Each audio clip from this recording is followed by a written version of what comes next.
This morning I want to talk about auction if bids. And this prompted because Shane went to the sale yesterday, auction yesterday, and I asked him how many cars he bought, and he said, well, about 2 on an if.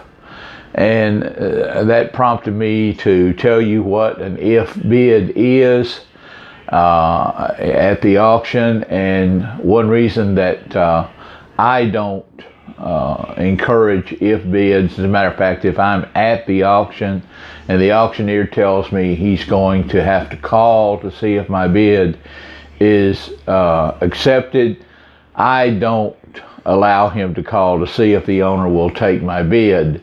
And there's a good reason that I don't do that.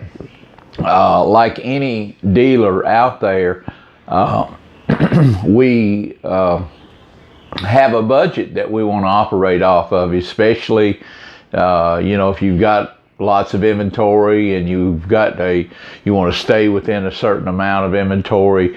If you call on an if bid, if you allow the auctioneer to call on an if bid, that means he's going to call the consignor and see if they'll take your bid, but it locks up your funds until that bid is either accepted or rejected. So let's say that you have a $10,000 budget that you're going to spend at the auction, and you have $5,000 out there in if bids. You don't know if you're going to get those cars or not. So you might wind up going ahead and spending your $10,000 budget at the auction, and then the owner does accept the $5,000 if bids, then you're $5,000 over your budget that you set to buy the car with, or buy cars with. And so if bids, for me, I don't take those. If I'm talking to an auctioneer, no, put me out. I'm not interested in going to call to see if there's if bids, and you have the prerogative to do that. If the auctioneer says, well, I can call and see if he'll take $1,400, $1,500, $2,000, whatever the bid is, just say no. I'm not interested in if bids. Sell it or pass it. That's the way that I go. Back years ago, the people that consigned cars to auction had to have a representative there. And auctions have gotten so aggressive now that they don't have necessarily representatives there that are selling the cars. They're actually doing the car auctioneer, the representative, the owner of the car may not even be at the auction facilities.